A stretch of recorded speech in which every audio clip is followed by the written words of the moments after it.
For the purpose of promoting target sectors, government can give incentives through subsidies, financial support, tax reliefs, etc., or protect them by tariff, restriction on market entry, or import, and so on. In many countries, a development bank acts as the principal agency in promoting target sectors. It was the case in Korea's development process.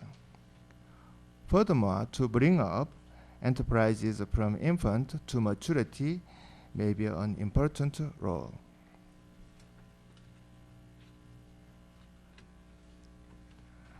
Regarding the performance of DFIs, opposite evaluation are possible. It may be said that recent experiences are different from early experiences.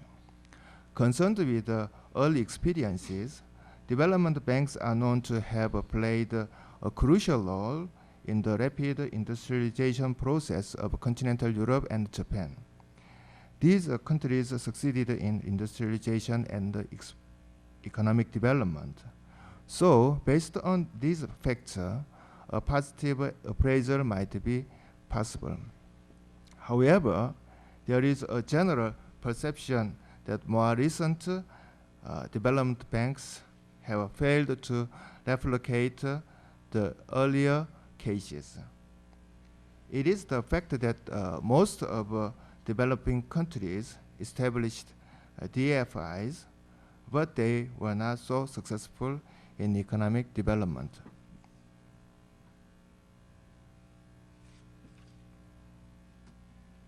On the other hand, there are opposite empirical evidences on the effect of development banking or directed credit. I'd like to introduce some of them. Studies suggesting the negative effect are as follows. First, Odedo-kun's evidence illustrates that the scale of development banking has negative effects on the efficiency of investment utilization. Second, Bissen and Weinstein's study says that contrary to the conventional wisdom, Japanese targeting through its tools, which are JDB loan, tariff, subsidy, and tax relief, occurred in sectors with a low growth rate and decreasing returns to scale. In addition, there is no evidence that productivity was enhanced as a result of the industrial policy measures.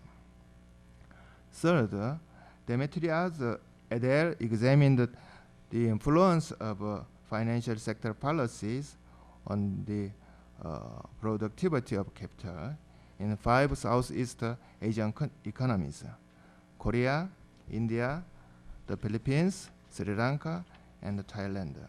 And the result indicates negative effect of a directed credit program, in most cases with the important exception of Korea.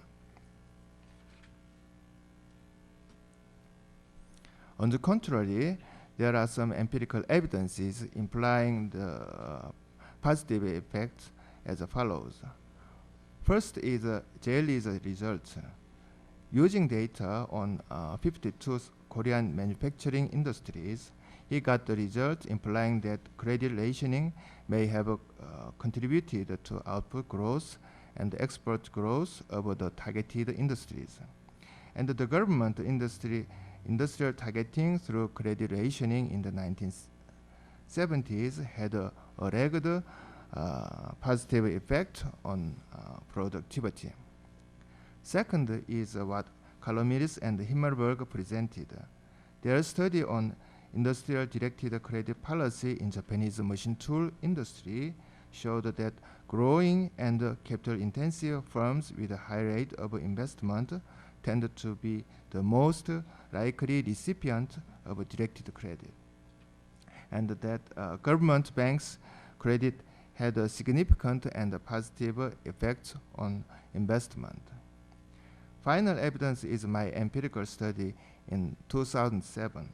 It is a study on the effect of Korean banks' credit on industrial profitability and growth. According to it, KDB's loans were likely to affect industrial profitability and growth after more than 10 years. This will be told in detail later.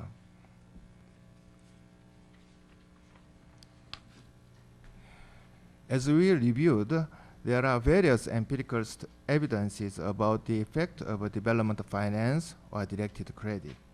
So I think it may be harder to firmly say that whether DFI's performance were good or not.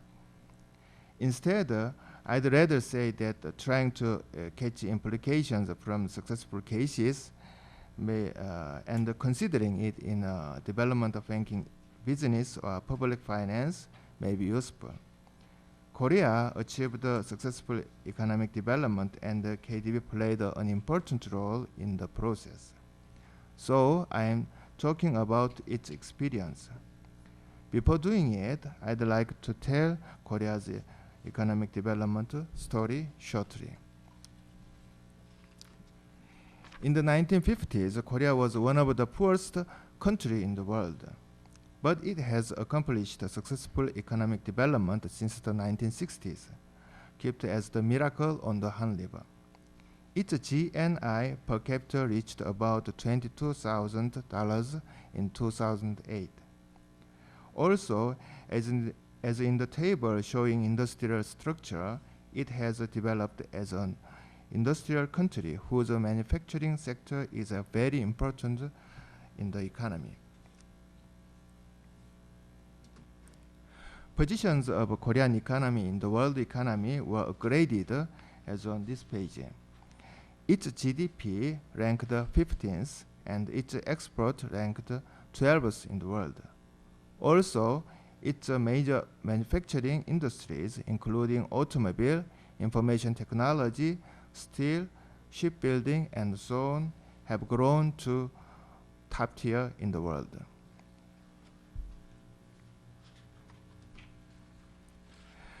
Now I will talk about economic development strategies, industrial policies, and its performance in Korea's developing era. Korea has undertaken economic development in earnest since the 1960s. In 1962, first five-year economic development plan was introduced, and Korea's journey to industrialization began. It was at the times that the government made a conscious shift from the inward-looking growth strategy to the outward-looking growth strategy. The essence of the strategy was to promote export of light manufactured goods.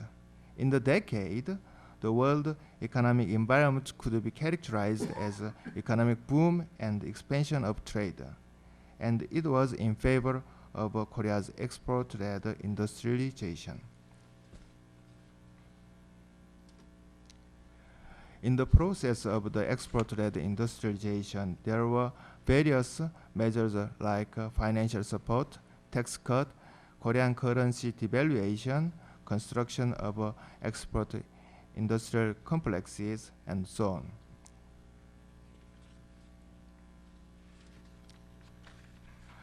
Financial supports for export were expanded, and the export credits played an important role, and the KDB mainly supplied facility loans. Those financial supports were beneficial in terms of interest rate as well as in terms of their volume.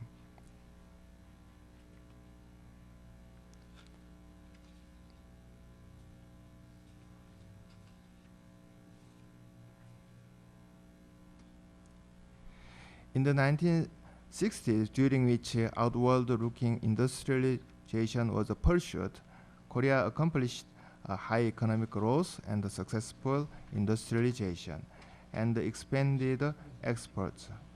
As you can see, growth rate was very high, and the manufacturing sector's share rose.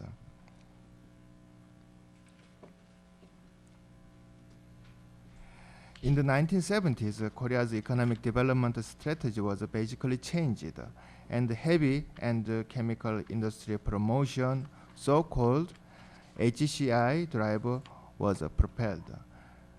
Major method to do it was as follows.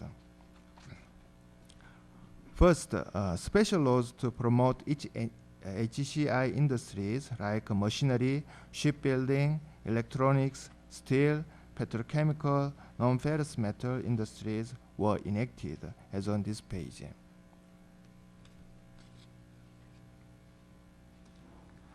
Second, the financial support for HCI was given through KDB's facility loans, National Investment Fund, and the Korea Export-Import Bank. KDB supplied about 80% of its loan to manufacturing to HCI, and the share rose. I think it was important because Korea's share in Korean financial market was big. Its share in all Korean banks' total loan and facility loans were respectively around 20% and 50% in the decade.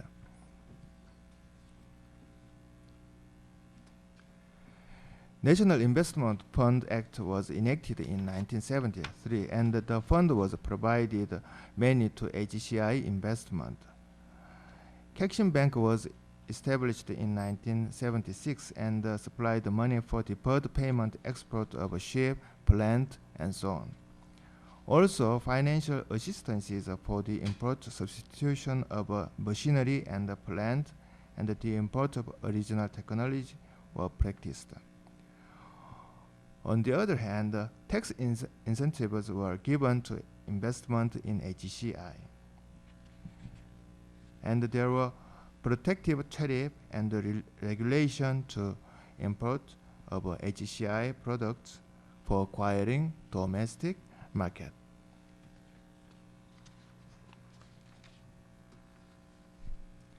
As on this page, in the 1970s, during which HCI drive was propelled, Korean economy grew rapidly, and Korea's industrial structure was upgraded.